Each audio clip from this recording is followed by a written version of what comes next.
Thank you, Mr. Chairman. Mr. Federico, let's keep talking about the Gann case that Senator Blackburn was just asking you about.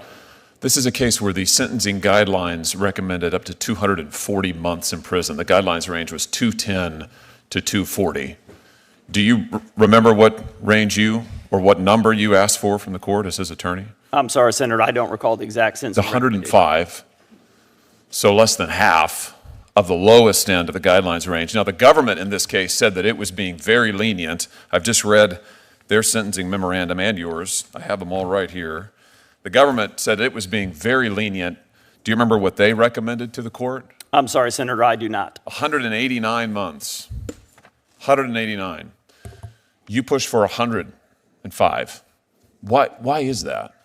Well, Senator, I'll note first, I've prosecuted those cases in equal number to the number I've defended. And so I have worked with victims, and I understand. So what would you say to the victims in this case who, let's just review, Mr. Gann, I'm not going to read the specifics, it's too revolting. But let me just, this is from the pre-sentence report. This particular defendant, this is sanitized, but it's still unpleasant. The defendant used multiple mediums to access, obtain, and distribute depictions of child rape, bondage, and sexual exploitation.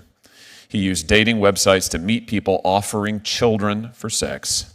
He used email to send depictions of child sexual exploitation to his cohorts. Why 100 months? I mean, listen, you could have recommended any number of, I get that you want to defend your client, sure, but you could have chosen 175. You could have agreed with the government, 189, which they characterize already below guideline sentence and quite lenient. You advocated for 100. I mean, do you think that that's a sentence that does justice to his victims? You say you prosecuted these cases. Yeah, well, Senator, yes, you noted the difference between when I'm court appointed to represent them and zealously their interests compared to when I prosecute them. But ultimately, the decision as to the appropriate sentence in that case, like all others, lied with the district judge, Judge Brooms. Right, but you made a choice to recommend and to advocate for a particular sentence, right? I mean, I'm looking at your memorandum right here. You did author it, I think, right? Well, Senator, also when formulating a sentencing recommendation, the client's objectives also weigh heavily upon what we would ask the court to do when it determines. Well, I'm sure the client would like to have 0 time in prison. So if you were going to just regurgitate what your client wanted, I'm sure he didn't want to be in prison at all. So some of the arguments that you made, you said that he had a work history that demonstrated that he was employable. Why should that result in a sentence of 100 months below the lowest guideline recommendation? I mean, how does that help his victims? I'm trying to understand here why you advocated this sentence for this individual. Well, Senator, the sentencing statute 3553A tells the district court that it must take into account his history and characteristics. And so it is my job as his court-appointed advocate to present to the court information for it to take into consideration, things like employment. So you're totally comfortable with this. You don't have any regrets about this at all? Well, Senator, also as a defense lawyer, of course, when I am court appointed to represent someone, it's not a personal endorsement upon their conduct. It is my job under our Sixth Amendment. But nor are you an automaton, Mr. Federico. You're an officer of the court. You're a very capable attorney. You have to make moral judgments as a defense attorney. Wouldn't you agree?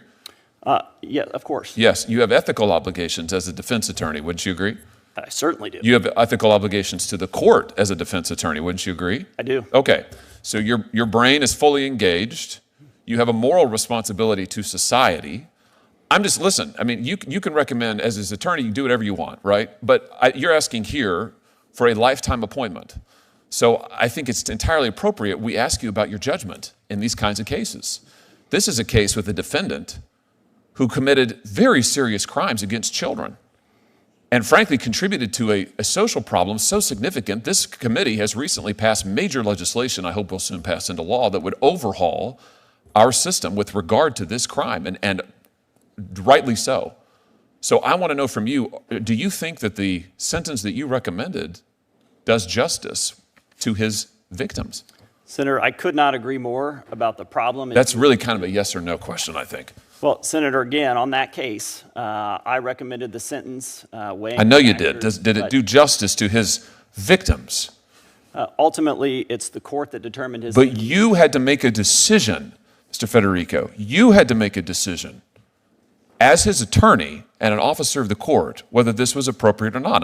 I'm asking about your judgment here. So are you comfortable with it now in retrospect?